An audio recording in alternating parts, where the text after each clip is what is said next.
Hello everyone, my name is Pat Matheson and I share art curatorial duties here at the Red Deer Museum and Art Gallery with Joanne Gruenberg. Today it's my real pleasure to welcome you to the MAG and to listen to my presentation about our newest exhibition, Prairie Vernacular. Before I actually get started though, talking about the exhibition, I'd like to acknowledge the land on which we are sited and the people that came before us. Red Deer, like many cities, has a river that runs through it. It's our namesake, the Red Deer River. But it also is kind of unique in that it is the territorial boundaries between Treaty 6 and Treaty 7. And with that in mind, I'd like to read you the MAG statement. In the spirit of reconciliation, the MAG recognizes that this land on which we live is at the convergence of Treaty 6 territory representing the Nihilwek, or Cree, Saulteaux, and Dene peoples, and Treaty 7 territory representing the Blackfoot, Tsuut'ina, Kainai, and Stoney Nakoda peoples, and I can't forget the Métis peoples as well. We strive in the spirit of the treaties to keep this a place of trust, friendship, and promise.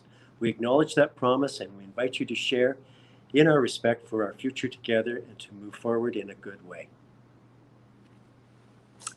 So I'm going to take over from here, and to start this presentation, I'm going to give you a little bit of background context to the show, how it came about, and its place in history somewhat.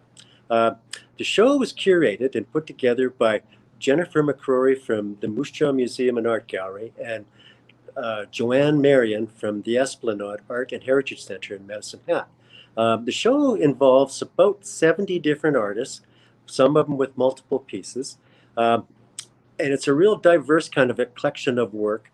And the title itself comes from all these artists were prairie artists, either born and worked in Saskatchewan, Manitoba, or Alberta. And the definition for vernacular, if you're not familiar with it, is artwork that was created by individuals that may not necessarily have had any art training or formal training in the arts, and probably wouldn't have even considered themselves artists. So with that in mind, the organizers have put this exhibition together under a number of running themes. There is aesthetics, there's the everyday, there's politics and religion, there's fantasy and surrealism, there's humor and playfulness, there's memory and memoria, folk, funk, and other connections. Okay, I'm getting a little technical assistance here, which helps. So you're going to see these different elements, these different themes running parallel with each other throughout a lot of this show. That's what kind of is the interesting part of this show is there's a lot of complex kind of threads that do run through it that unite these artists in sort of complementary fashion. A little bit of the history behind this show, in some ways, the broader history, is that vernacular art was often called folk art as well. And folk art sort of had exclusionary kind of terms to it in that it often had cultural sort of associations, religious or social associations.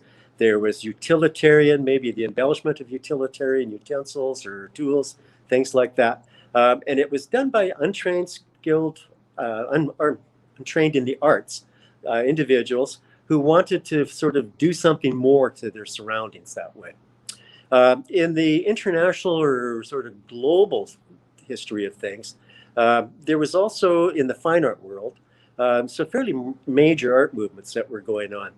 And over the last 100 years, there was modernism and postmodernism and all the sub sort of movements like abstract expressionism, and it just goes on. And those were all defined by fairly rigid principles and tenets that sort of defined what was considered good art and bad art and things like that.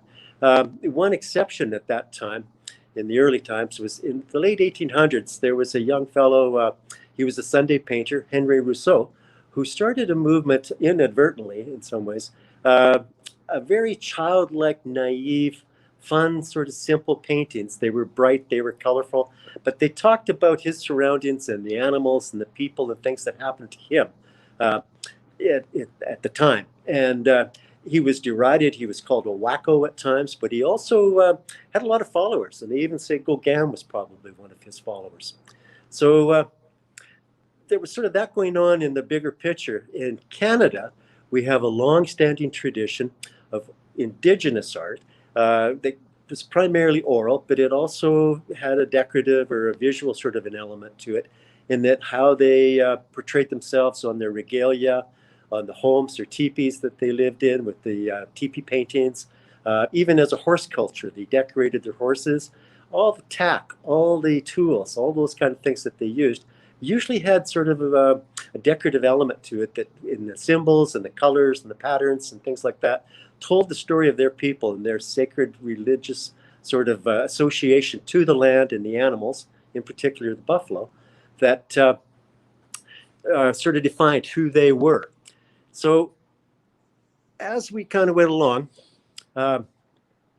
with the introduction to European settlement, we had different cultures that were settling in the prairies across the plains, and they were living in isolation under extreme hardship. They had limited means, resources, things like that. And but also, it was interesting, many of them felt a need to sort of express themselves or tell the outside world how they were experiencing this new land that they called their home. And of course, they weren't ordering stuff from New York or Toronto. They were using readily found materials that they added themselves. Could have been wood, paint could have been barn wood or enamel paint for painting their homes, leather off old harness, metal off of old equipment, things like that. It was whatever they had. They could express themselves and talk about their lives. And this kind of was going on and well established. In the 60s and 70s, some of the children from some of these early settlement families, in their pursuit of further education, in particular, there was Victor Sakansky, Joe Fafard, Russell Yurtzi, Davidfauberger, mostly from around Regina, Saskatoon, that ended up by chance at the University of California in Davis campus, and they met up and became students of a fellow by the name of Robert Arneson. And Robert Arneson was sort of leading a one-man charge of anti-art or anti sort of the established arts. He was encouraging his students to have fun, to talk about themselves. There was no reverence to, the higher gods and things like that, to play with materials that weren't normally associated with fine art. He himself used clay a lot. And he did busts that in the traditional, that's followed up until this time, very serious, very sort of, reverent. He was poking fun. If you ever look at any of his work, they're just hilarious, some of his self-portraits. So these guys like Victor and Joe and stuff, when they came back to Saskatchewan to set up their careers and establish themselves, Victor, David, they ended up teaching at the University of Regina, and Joe at the University of Saskatchewan in Saskatoon. So they actually influenced future generations of artists, myself included. I feel very fortunate. Victor was one of my advisors. But they also came back and they had adopted, Alberta and Saskatchewan had rich resources of clay, readily available, dirt cheap. So Joe and Victor especially started working in clay. They started using other materials that were just like industrial kind of qualities and stuff like that to create their work. And they noticed them as they were doing this and setting up their studios and stuff and starting exhibitions, that they were really copying, were very parallel to what was happening with what we considered the vernacular artists at the time that were around. And in particular, I'd like to point out two paintings that we have here by a fellow by the name of Charles Harvey McGinnis. He was a retired farmer who in his later years decided to take up painting, and somebody gave him a paint by number set, and he started doing these paintings. And of course, he even made his own frames because he probably didn't have access to a framing shop very easily, or access to those kind of fine art worlds that you have. And he became very prolific at what he did, and he was noticed by Joe Fafard. Joe Fafard was becoming kind of well known for some of the sculptures that he was doing. And right beside Harvey's work, we have a portrait, if I can bring it up this way. Oop. I think I've lost it. Okay, there we go. A portrait of Harvey himself in clay, done by Joe Fafard. And this is at the time when Joe was really making an international name for himself as a ceramic artist and doing these sculptures of everyday people, of which we have another piece here, and even celebrities. We have another piece in the show that's actually in bronze of Jean Chrétien. And so they became fast friends and support each other through their careers. Now I'm going to move to another artist here, Victor Sakansky, who I've mentioned. And Victor was a fellow. He was the children of Romanian immigrants who tried to farm in Saskatchewan in the early 1900s, and they went through the Depression and almost, I think they may have even lost their farm in it. But with them, produce and surviving by what you could grow was ultimately hugely important. And so Victor's work is often sort of related to this background and the importance of the food and the resource and the plenty of the land. With hard work and reward, you could survive. So he started doing these sculptures of canned goods and vegetables and the people that were making them, growing them, and even sort of the processes. Like these are all canned goods here that and they're all made out of clay. I'm going to move to the next artist. I can do this kind of slowly. Alan Sapp.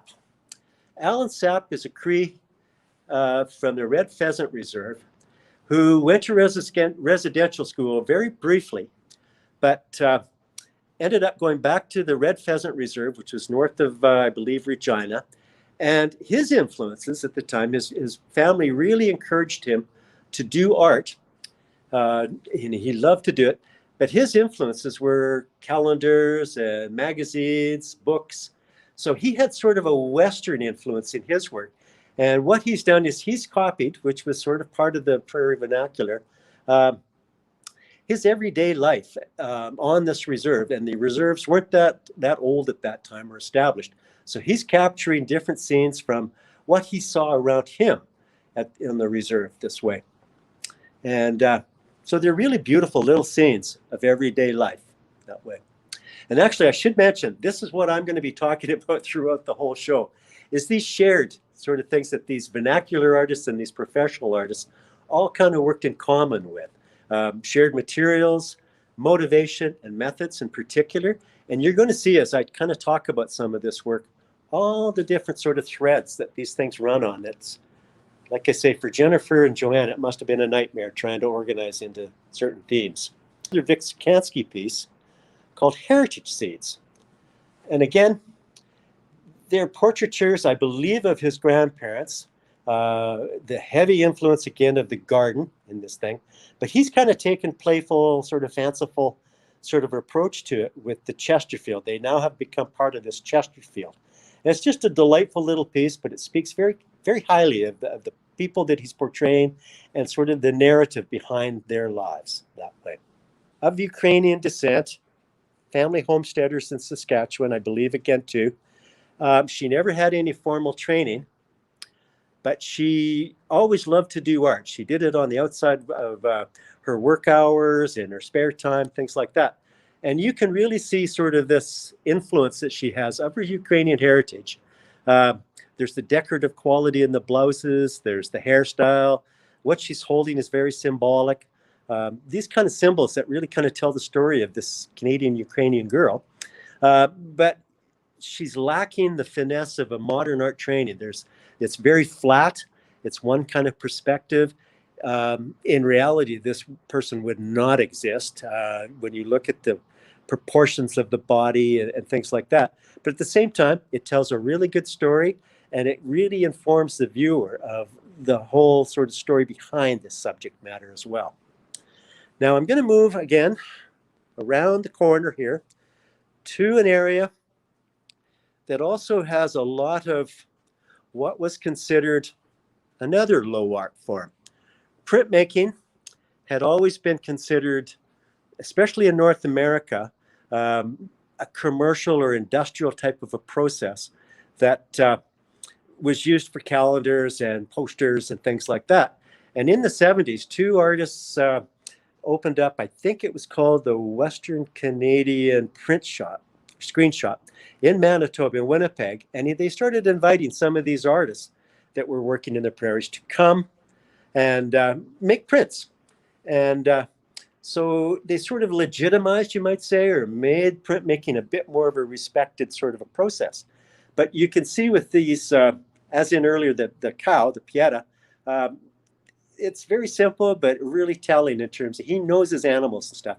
In this one, he's taking kind of a skewed view of the world, and you can kind of see where the cattle are, you're looking at a bird's eye view down at it, or they're off on the edge of the world ready to fall off, things like that. It's really a kind of a fun piece. Next to his is a piece by Davidfauberger, who I also mentioned, who did go to University of California, Davis as well. And David did work in clay at times, but he became more known as a printmaker. And the interesting thing with this work is he's kind of adopted that same sort of flat, plain sort of approach to it. There are two subject matters that are very familiar to most rural communities. They're draft horses. There's a flat sort of approach to the foreground, midground, and background, the elevators, things like that. But what's unusual about this piece is he's actually adopting some craft kind of techniques in this, and he did in his other works as well. In this case, he's flocked the horses. And flocking was a process that sort of took material and made it like black velvet painting. It gave it kind of a velvet texture to it. He's done that with these two animals here. Kind of a very different approach that way. Now next to his, and I'm just going to change my hand with this camera, so hold on for 2 seconds, is a woman, Janet Mitchell was her name, and she was an Albertan, grew up in southern Alberta. She did take some formal training at the Banff School of Fine Arts when she was younger. And at that time, the instructions would have been postmodernist sort of approaches to doing what was considered good art. But she chose to kind of ignore that and went after she was more impressed or intrigued by the materiality of what she was doing. So she's using bright colors. She's not really paying attention to foreground, midground, background, things like that. But if you can look at it really close, and I'll try to zero in on some of it, you can even see the texture of what she's working with on, and the canvas itself is coming through. So she's trying to be really honest with her materials to it. Really a fun piece, very delightful that way. I'm going to move on to another piece in this room. And this is sort of a piece that Joe Fafard is more known for, or was known for, his ceramic cows. And this is called Bull, I believe. And again, growing up, he grew up in Pence, Saskatchewan, really familiar with domestic animals. And you can tell by this cow, you can tell the bone structure, the mass, the meat, how they sat, how they moved, things like that. It's just a real good capture of an animal, an ordinary animal, everyday life, that sort of thing. Now I'm going to move on to a couple pieces just as we kind of leave this room. This piece here, I believe it's called Grain Wagon, or yeah, Grain Wagon. I'm not going to talk about it too much, but just to mention, it was done by Frank Sakansky, Vic Sakansky's dad. And we have 3 pieces of his work in this collection. And this is what he did when he retired, was he started sort of marking things that were his memories of his early life and the scenes around him, stuff like that. And it's all hand carved. It's really a beautiful little piece. Then beside it, or next to it, is, we haven't got the light on it. I forgot to turn it on, I'm sorry, is another piece by Davidfauberger. And this is a beautiful little piece. It's a photograph, I believe, in a light box. And as you move by it, I don't know if we can do this or not. No, it's not going to show. Oh, well, it kind of does. It changes seasons. It'll move from summer to winter to summer again. And that's, you don't get that experience unless you've grown up in the prairies and you know these buildings by heart, and they were part of your life, things like that. So it's just a really nice little statement about the environment and the prairies that way. This one's called Oil Bath. And if you look really closely, it's a robot having a bath. In the next one of his, we have a card game kind of going on. And he's taken a really delightful kind of approach to it. these are everyday scenes again. You know, something you can see every time, anywhere. But he's got a real twist to it, sort of thing. And I think the red bearded guy in this and the next piece of his called Wrecking Ball are self-portraits, I believe. This little piece here. They're just wonderful little sort of fun pieces that talk about, again, daily life, and he's using clay in a really sort of playful manner and taking a poke at things in reverence to his own self that way. Above him are two kind of curious pieces by a fellow by the name of Sam Spencer.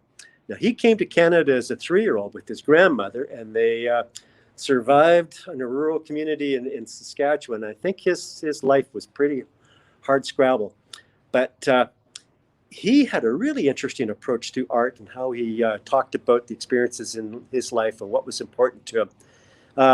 I'll try to show you. These pieces are each carved from single blocks of wood. And he had no formal art training, obviously. And I think he felt like he had to, if you put a frame on it, he still had to do something to that frame to make it an important part of the piece itself. And he used 2 knives, one with a curved tip, to carve these pieces. And they're not your normal living room pretty picture stuff at all, but they're just remarkable little pieces in themselves. Really fun. Over on this wall, there's 2 works I'd like to talk about. One was by Percy Two Gun Plainwoman. He was from the Blood Reserve, Southern Alberta. He was one fellow that did get some art training from the Banff School of Fine Arts. And you can kind of see in his work, he has a little bit of knowledge of the sort of modernist approach. There's foreground, background, midground, that kind of thing. The animals are more developed, the people, the scene itself has been well placed, stuff like that. But he's painting from cultural memory. I don't think he was ever involved in this buffalo hunt, but he certainly would have grown up with the stories and the knowledge of how they were done and what happened, things like that. Beside it, we have another Indigenous artist's work, Henry Boudre, if I pronounced his name right, I hope I have. And he's captured the signing of Treaty 6 in Battleford. You can tell, again, it's fairly flat, but it's well placed. He knows sort of what he wanted to say with it, and he's telling a really compelling story with historically a major event in his culture's history. But there's a naivety and a simple plainness to it too that just makes it really endearing. So I'm going to move on, bear with me, to the very end of this room where we have sort of a salon style setup. And I want to talk about a few works in this salon style. The lighting is fairly dark in here, but fingers crossed you'll be able to see. I'll back up so you can catch them all. This is where Red Deer Museum and Art Gallery kind of shines. We have 6 pieces that we have loaned for this show, and they're in this suite of paintings. We have 2 works by Margaret Seely, who was a rural school teacher, a very prolific artist. In her elder years, she taught a lot of art in Red Deer, but she never had any formal art training herself. We have 2 works by William Trimble, who was the son of pioneers. His work is kind of romantic, sentimental. And I'll zero in on some of these works as you get closer. But he's got one of the ox cart, the Red Deer River cart, with the sunset behind it. Quite beautiful in some ways, but very sort of sentimental, like I say. Then we have 2 works by a woman by the name of Kathleen Beas. And her work, she grew up in a log cabin out in the West Country. Very poor, hard-working kind of family. I may not be able to get this very well. This thing does want to cooperate. That painting down at the very bottom. If I can get in closer, I'll try. There you go. These pieces are part of our, way up is our other one, right there. They're part of our permanent collection here. And there's another one of Margaret Seely way up there as well. Probably not showing these that well. The one piece that just fascinates me in this suite, though, is one down here, done by Anne Harboots, I believe her last name is. Oops, something's gone wrong here. It's called 10 Weddings. There we go. And what she's done in this painting is just remarkable in that she's playing not only with space, but with time in this painting. 10 Weddings refers to, you can see that one line coming from the sort of top center left of the painting and working its way down to the bottom right. That's the 10 weddings. But what's kind of compelling about this is these weddings happened over a number of years. So the biggest one in the foreground was the more recent one, and the one way in the background was the oldest one, or the earliest one she ever went to. There's also a scene just above that that goes across horizontally of the family's migration from rural Saskatchewan to the big city. So again, like I say, she's playing with time as much as she is with the space. She's basically put her whole life into one painting. It's just fascinating that way. There you go. Now it's a bit clearer. You could spend hours looking at this one, I think. It's really fun. Now I'm going to move on to the last gallery and talk about a few pieces in it as well. I've talked about shared materials and unusual uses of materials and the methods and stuff.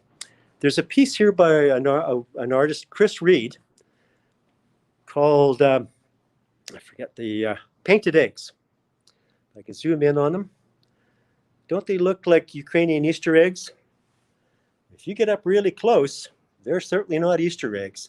They've got contemporary scenes and there's sort of a darkness to some of them.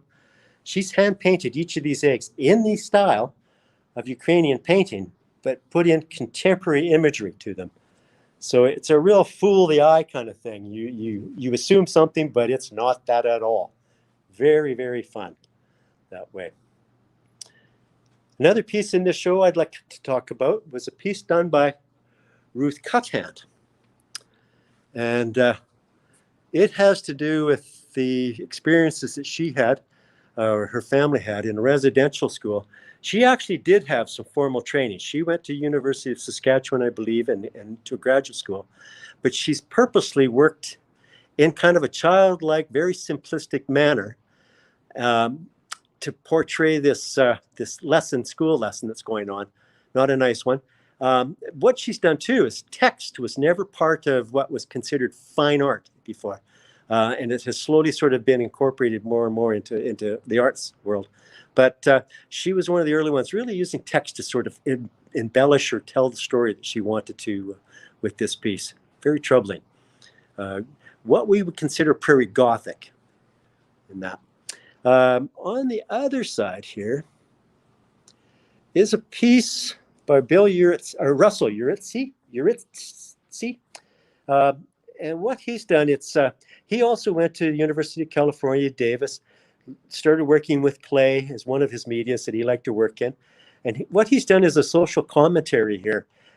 If you're familiar with beer at all, you would recognize the bottle as a long neck Pilsner bottle. All the labels sort of has the same sort of stuff on it that the Pilsner bottle has, except for the SICK. And the familiar beaver that you know on that label is actually coming out of the bottle itself, and it's holding a gun. And then if you look at the ceramic piece in front of it, it's actually of a car wreck with dead bodies, and it has to do with drinking and driving. And it's a very strong, sobering message when you really get up to it. But at first glance, you're just kind of laughing and looking at it because it's really cute and fun. But has a whole different message when you start to realize what it's all about. So a couple more artists that I'd just like to touch on here. I'm going to just pan the studio or the gallery space so you can kind of see some of the other works that are in here. We have two works here by a young fellow that has a studio just southwest of Red Deer near a place called Sundre. But he also works half the year in New York. Jude Grebel is his name. He's a real up-and-coming kind of contemporary artist. And he uses found materials, readily available things, unusual uses for things. In fact, the little house, it's called Grandmother's House, and he has real hair coming out of the roof in it. The other piece behind it is kind of a commentary on the oil industry. It's called Ground Drinker, And he's used found material, ordinary stuff to sort of make this, well, humanized. Very kind of fun that way. Next to his is a piece that I find could have been an Henri Rousseau piece entirely. This is a prime example of sort of what Henri Rousseau was doing in his naive or primitivism style. It's done by Jane Zudnik, who does have higher education. She knows what she's doing, but she's chosen to sort of go back to the simplistic, bright, colorful, simple forms to tell her stories this way. And the last piece we're going to kind of talk about also was done by Jane. It's just a captivating little piece called Bull. And it's a multimedia piece. It's wood. There's metal to it. There's even a ring in the nose, a metal ring in the nose. There's acrylic paint. There's also watercolor going on in this, watercolor paper that she's affixed to this piece. And it's just a wonderful little fun piece that sort of talks about agrarian culture, but there's also some Dreamworld sort of things going on with it. Fantasy, but you kind of know, you can read your own interpretations into it. Just a fun little piece. So this is sort of the content of this exhibition. Like I say, it has a number of themes that run through it, but the artists, the vernacular artists in the true sense, and these professionally trained artists, you can sort of see the parallels that they worked with and why they were so complementary to each other and why they all kind of fit within the show really well. I invite you to come down if we can open this to the public. But the other thing is the MAG over the next few months is going to be offering a series of presentations like mine that go into the show in further detail on certain themes and stuff like that. So check the MAG website out and you'll see who's talking. Joanne Gruenberg, my counterpart, will be talking. Lynn LaCour, our program coordinator, will be talking. And we're going to have a couple of guest speakers also come in and talk about the work. So I invite you to come down and see this show or hear more about it. Thank you very much.